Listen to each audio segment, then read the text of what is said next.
Hello guys and welcome. So in this video I wanted to answer the question, what is Outriders? This video is aimed at people who know nothing about Outriders and have always been curious.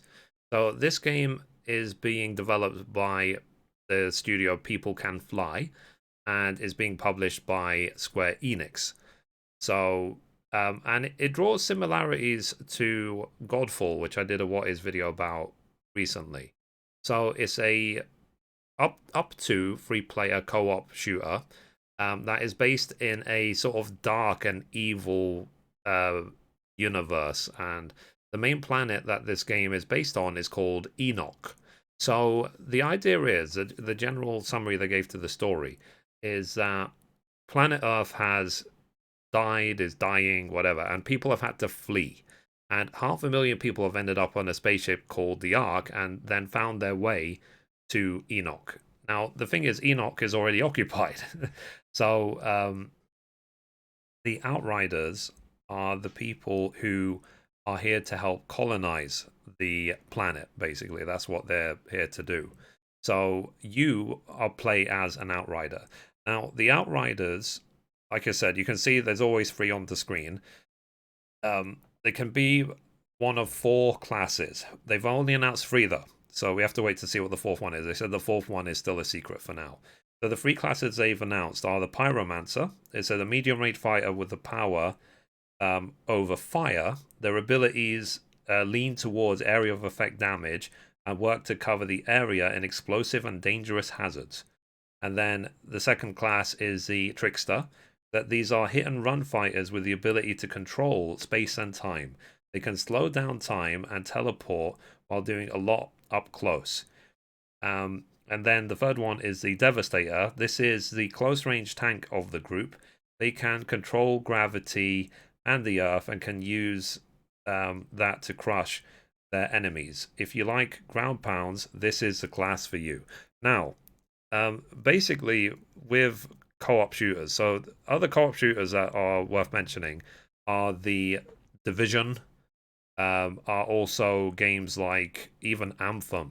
Now, I know that Anthem wasn't well received, but I thought they did the co-op shooting really, really well. I'd feel that Anthem wasn't treated fairly, but that's a subject for a different video.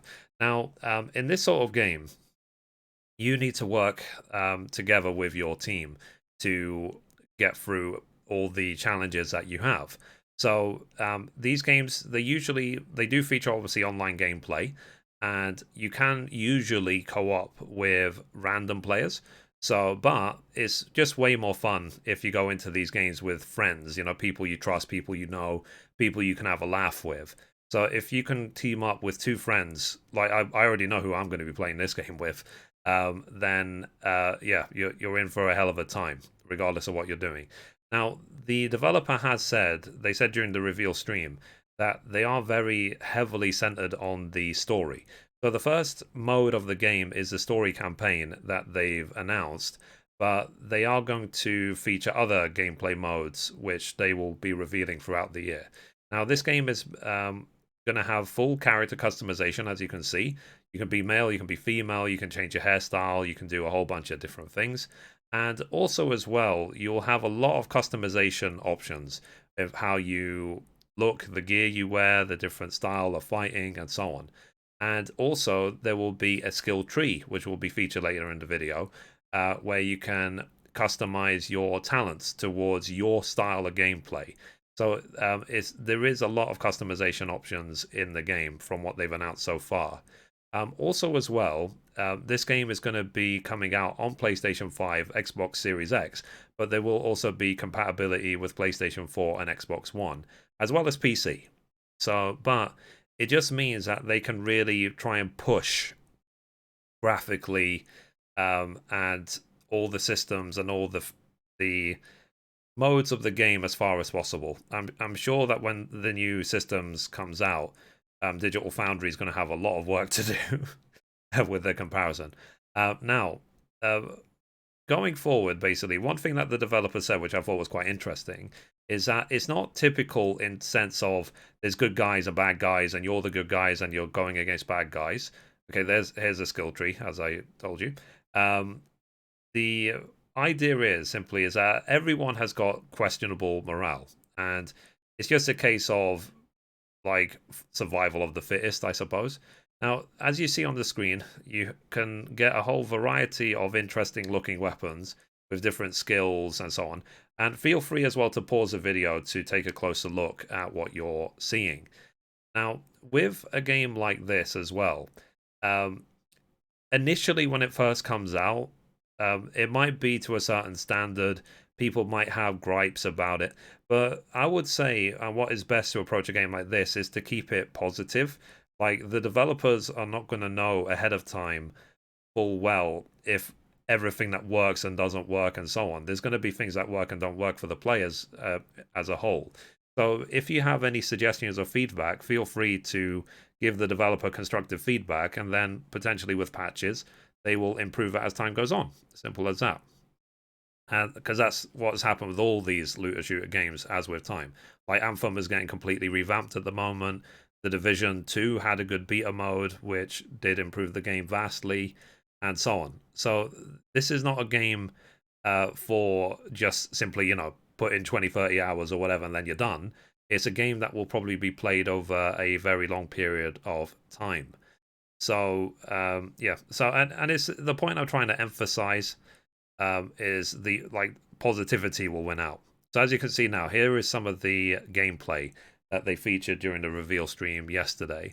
So as you can see, cover shooter, you have to work tactically with your team, and so on. So it'll give you a lot of so yeah, so because as you can see, I cut out some of the bits from the reveal stream.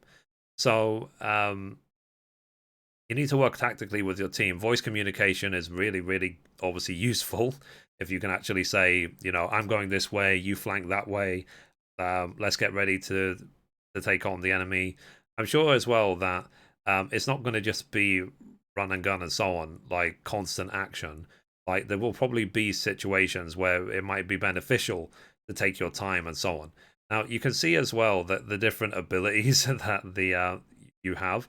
So when it said, for example, that the what's it called, the trickster can slow down space and time, it's almost like the way it was slowed down time in Quantum Break, in terms of you put a bubble around you, and within that sphere, time is slowed and so on. So if people are shooting at you and bullets go into the sphere, then they slow down and so on.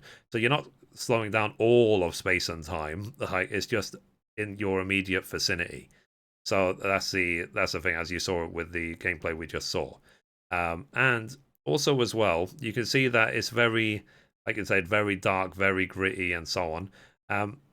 We did have somewhat similar gameplay in Anthem as well. There was a heavy mode tank that was able to run in and devastate people up close, while some of the other classes generally would stay from ranged. Now, there is going to be a hub where you can accept quests, do customizations, and so on. As you can see, he's walking around now.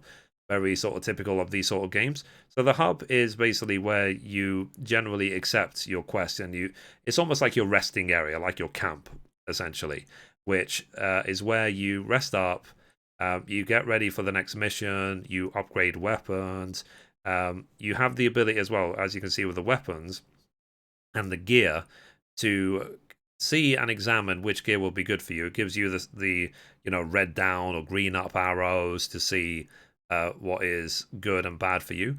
Also as well, old gear will be able to be scrapped, and literally the currency in the game is called scraps. So you'll be able to use the scraps in order to buy new gear and so on. So I am very interested in this game, in Outriders. We will see over time, over the next few months, what is developed for it. Like I said, if you want a comparison, like think The Division, think Anthem, even think Gears of War if you want. They're sort of the way that the sort of game works. And if you can, go into this with a couple of friends. You remember, it's 3 players max.